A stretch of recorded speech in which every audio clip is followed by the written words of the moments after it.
Hello everyone, welcome to Learner B. I am Shivani Chauhan, class 11th English hornbill की book की poem the voice of the rain के अब हम देखने वाले हैं क्वेश्चन आंसर्स। इससे पहले हम लोग पोएम का एक्सप्लेनेशन पूरा कर चुके हैं। पहला क्वेश्चन है, there are two voices in the poem, who do they belong to, which lines indicate this. तो वॉइस ऑफ द रेन में एक तो नरेटर जो कि पोएट हैं उनकी आवाज़ है और एक रेन की आवाज़ है, तो दो लोगों की आवाज़ है। तो one of them belongs to the poet and the other to the rain. तो एक तो पोएट की आवाज़ है और एक रेन की आवाज़ है। और ये लाइन 1 to 2 में जो है पोएट बोल रहे हैं, उसके बाद सारी की सारी जो लाइन्स हैं वो रेन बोल रही है। क्वेश्चन नंबर 2 है, what does the phrase strange to tell mean. Strange का मतलब होता है जो चीज़ अजीब हो, वियर्ड हो और जो बताने में अजीब लगे। तो देखो, the phrase refers to a strange phenomena, the rain gives an answer to the poet's query, it is surprising to report the answer. तो देखो, क्योंकि रेन उसको जवाब दे देती है, काफ़ी सरप्राइजिंग है क्योंकि रेन लिविंग थिंग तो है नहीं, बट वो जवाब दे रही है पोएट को, इसलिए ये स्ट्रेंज या फिर अजीब बात है। क्वेश्चन नंबर 3 है, there is a parallel drawn between rain and music. तो रेन और म्यूज़िक के बीच में पैरेलल ड्रॉ किया गया है।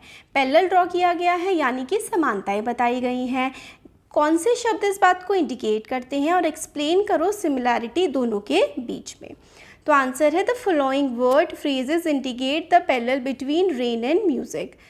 Poem of the earth, eternal, I rise impalpable out of the land and the bottomless sea। तो eternal का मतलब होता है अंतहीन, जिसका कोई अंत ना हो। तो जो पोएम, जो रेन है वो खुद को क्या कहती है कि वो अर्थ की पोएम है और वो कभी भी ना ख़त्म होने वाली है। क्यों?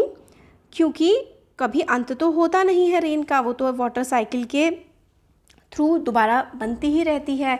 इम्पैल्पेबल का मतलब होता है जिसको समझना बहुत कठिन हो, बहुत ही मुश्किल हो जिस चीज़ को समझना, उस चीज़ को हम लोग बोलते हैं इम्पैल्पेबल।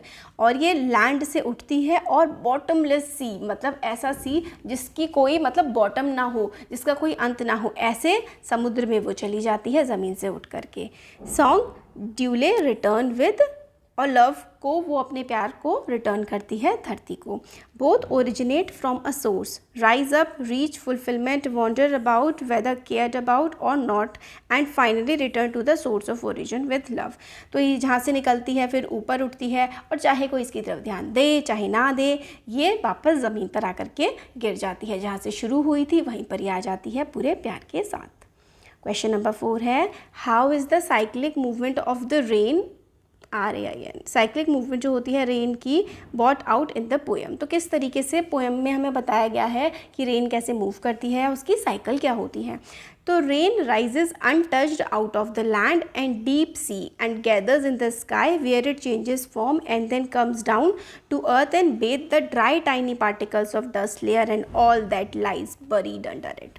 यानी रेन राइज करती है, ऊपर उठती है, अनछुई ज़मीन से, समुंदर से ऊपर उठती है, आसमान में पहुंचती है, जहां पर वो बदल जाती है, क्योंकि ज़मीन से समुद्र तक वो जो है पानी होता है, फिर पानी से वो भाप बनती है, भाप से वो बादल बनती है और बारिश के फॉर्म में वो दोबारा से धरती पर आ जाती है और जो डस्ट लेयर, धूल की कणें होती हैं, उनको वो दबा देती है। Then it returns to the place of its origin, और फिर वो दोबारा वहीं वापस आ जाती है जहाँ से वो शुरू हुई थी। Science text book indicate that, कहाँ से शुरू हुई थी, ज़मीन से और समुद्रों से, वहीं पर वापस आ जाती है। साइंस की जो टेक्स्ट बुक है इंडिकेट करती है that water vapour from the rivers and ocean rise up to the sky due to the intense heat, है ना। साइंस की टेक्स्ट बुक में हमें पता लगता है कि नदियों से, समुंदर से बहुत ही गर्मी की वजह से भाप बन के पानी उड़ जाता है। दे एज्यूम, फिर उसके बाद वो क्लाउड बन जाता है, and after condensation drop down as rain, और कंडेंसेशन के बाद वो दोबारा से पानी के रूप में नीचे वापस आ जाता है। The water flows back through the river to the sea and the ocean. तो ओशन रिवर सी से स्टार्ट हुई थी और वहीं पर वो वापस आ जाती है।